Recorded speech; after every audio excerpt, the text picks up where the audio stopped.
यदि परिस्थितियां आपके हक में नहीं हैं तो विश्वास कीजिए कुछ बेहतर आपकी तलाश में है। दूसरों की कामयाबी से जलना क्यों है?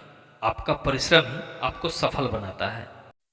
जीत हो या हार, दोनों का सम्मान करना सीखें, क्योंकि दोनों में ही ईश्वर की इच्छा होती है।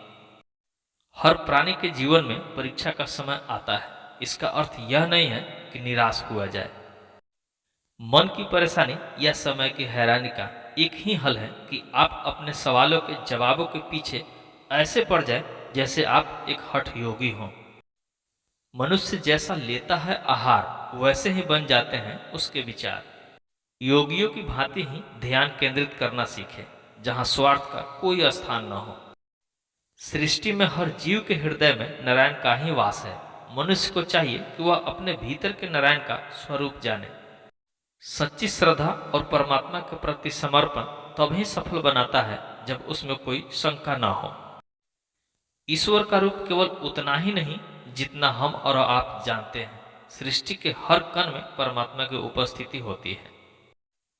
एक बार किसी को माफ करके अच्छे बन जाओ, लेकिन दोबारा उसी इंसान पर कभी भरोसा करके बेवकूफ ना बनो। मनुष्य का जीवन केवल उसके कर्मों पर आधारित होता है। वह जैसा कर्म करता है उसका जीवन वैसा ही हो जाता है।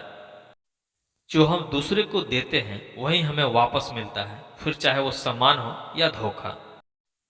जो दूसरों की तकलीफों को समझते हैं, जिनमें दया है, दिल से अच्छे हैं, उन्हें दोबारा जन्म लेना नहीं पड़ता। श्री कृष्ण ने कहा है कि अगर तुम्हें किसी ने दुखी किया तो वो बुरा मत मानना। लोग उसी पेड़ पर पत्थर मारते हैं जिस पेड़ पर ज्यादा मीठे फल होते हैं।